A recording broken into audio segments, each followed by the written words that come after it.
深夜，冯熙在下班途中不幸遭遇了持刀劫匪。可奇怪的是，劫匪既不劫财也不劫色，却只要冯熙身上的丝袜，不脱的话就一刀捅死。在生死威胁面前，惊恐的冯熙只能颤颤巍巍地开始脱丝袜，而歹徒看着冯熙的动作，则越发兴奋了起来。不料却被身体失衡的冯熙一把摘掉了口罩。男人反应过来后，顿时慌乱不已，抢过冯熙的丝袜后转身就逃，却不慎落下了自己的墨镜。惊魂未定的男人回到家后，很快便接到了主编陈老师的催稿电话。原来这个名叫田书明的男人，竟是一个小有名气的专栏作家，做亏心事却出了岔子。田书明此时是忐忑不已，但又不得不强迫自己冷静下来。可令田书明万万没想到的是，一个意外的到来，却再度让他的心提到了嗓子眼。第二天，田书明便被陈老师的敲门声惊醒。这次陈老师还带了一个女助手过来，可当田书明看清来人时，却瞬间吓得失魂落魄。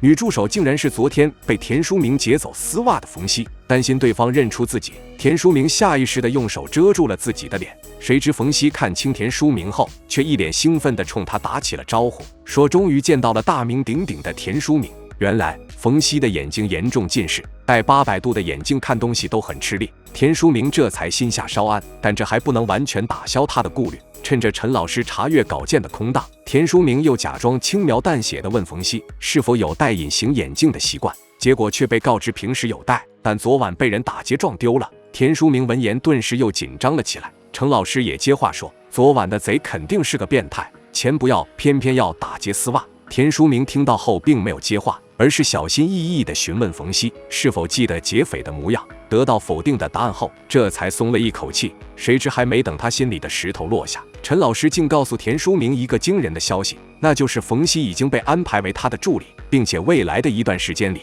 冯熙都要住在这里，直到田书明完稿为止。得知消息的田书明顿时大为震惊，连忙想要拒绝，但陈老师却态度坚决地把事情定了下来。田书明最终只能无奈接受。此时的田书明还不知道，冯熙的意外闯入竟会让他的生活发生天翻地覆的变化。虽然冯熙表示自己记不得劫匪的模样，但田书明却仍有顾虑。为此他决定最后试探下冯熙。只见田书明特意倒了杯水接近对方，随后装作不小心将水洒到了冯熙的脸上。等冯熙摘下了淋湿的眼镜，摸索桌上的纸巾时，田书明便在一旁偷偷地将纸巾拿开，还用手在对方眼前频繁晃动。见冯熙果然高度近视，毫无反应后，这才彻底放下心来。但很快，田书明便面临新的窘境，那就是他的目光总是会不自觉地被冯熙的丝袜所吸引，一时间竟心痒难耐了起来。除此之外，每当冯熙在他面前打扫房间时，田书明也会陷入深深的煎熬，脑子里不自觉地回忆起那晚抢劫丝袜的画面。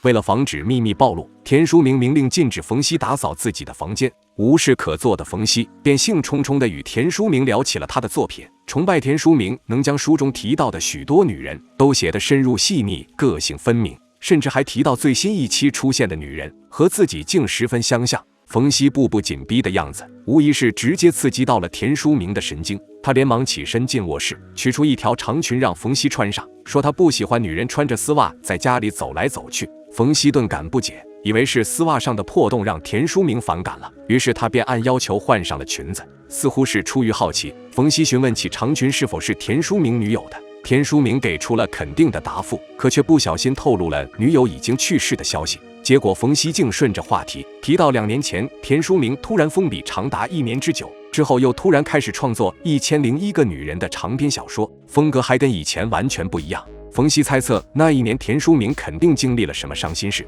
可他万万料不到自己的这番话竟揭开了田书明的某处伤疤。只见田书明突然发狂，警告冯熙说别再打探他的事，否则就挖了冯熙的眼睛，让冯熙看不到他写的东西。冯熙闻言顿时吓坏了，不敢再吱声。经此意外，田书明彻底没了写作灵感。心烦意乱中，他突然想到了什么，偷偷看了一眼在大厅熟睡的冯熙后，他便重新戴上了墨镜与口罩，悄悄溜出了家门。然而田书明不知道的是，冯熙其实并未睡着。发现田书明的异常后，他马上起身跟了出来，而一场危机也因此悄然逼近。很快，田书明便物色到了一个新的目标，对方同样是一个穿着丝袜的女人。谁知就在他准备上去动手时，另一个黑衣男子竟突然半路杀出，将女人拖进了巷子，欲行不轨。听到女人凄惨的求救声，田书明犹豫再三后做出了决定，只见他将墨镜和口罩全部脱下丢掉，紧跟着便冲上前去阻止男子的恶行。而这见义勇为的一幕刚好被赶来的冯熙看见，田书明第一时间叫他报警。在两人的配合下，警方很快赶到，制服了歹徒。派出所里，男子可怜兮兮地哀求警方给他一次机会，声称自己是初犯。然而冯熙却坚定地表示，男子绝对不是第一次作案。说着，便将方才田书明遗落的墨镜、口罩拿出，认为这些就是男子的犯罪工具。冯熙显然是将该男子当成了前段时间打劫自己的丝袜狂。看到冯熙愤愤不平的模样，田书明顿感心虚不已。见到有人阴差阳错地为自己顶了罪，他竟违心地表示自己也见到男子带着这些东西作案。男子最终被警方拘留定罪。田书明以为自己逃过了一劫，殊不知自己的秘密即将被揭露。由于昨晚的搏斗伤到了手，田书明无法继续码字赶稿，想到明天就要交稿，焦急的冯熙便决定帮田书明代笔，说着就准备到田书明的卧室将电脑拿出来。田书明情急之下一把拉住了冯熙，却不小心将对方拽倒在地，冯熙的眼镜都被甩掉了。看到冯熙吃痛的样子，田书明连忙扶他起来，可这一幕却让冯熙有了熟悉的感觉。他猛然想起那晚抢劫他的丝袜狂，疑心四起的冯熙将杂志里田书明的照片涂上墨镜和口罩，结果竟越看越像那晚的劫匪。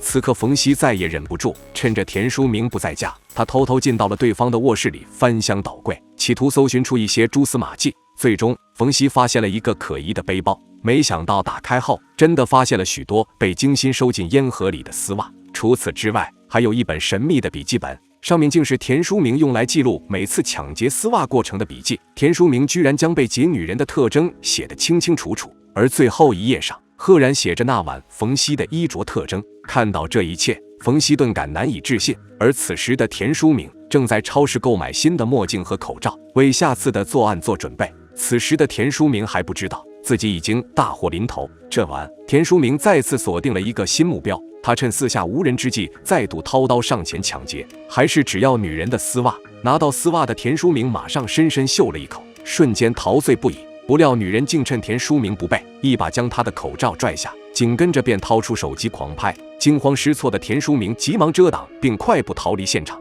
然而等他跑回家后，冯熙却早已等候多时了。看到田书明状若癫狂的秀丝袜的一幕，冯熙再也忍受不住心中的愤怒，一把冲上前去夺过丝袜，并用剪刀剪得稀碎。田书明见状，顿时火冒三丈，凶狠地责骂和威胁冯熙。谁知冯熙却毫不畏惧，还怒斥田书明的变态行为对不起自己的姐姐。原来冯熙竟是田书明女友冯月的亲妹妹。3年前，冯月为了和田书明在一起，不顾一切离家出走，远赴广州。结果在2年前的一起车祸中，冯月为了救田书明，却付出了自己的生命。冯熙此次来广州，故意接近田书明，是为了证实田书明是不是像外人传的那样，经常玩女人，对不起他的姐姐，还将这些经历写到小说里。谁知却撞破田书明如此变态的行径。得知真相的田书明悔恨不已，但却辩解称自己这么做是为了寻找创作灵感。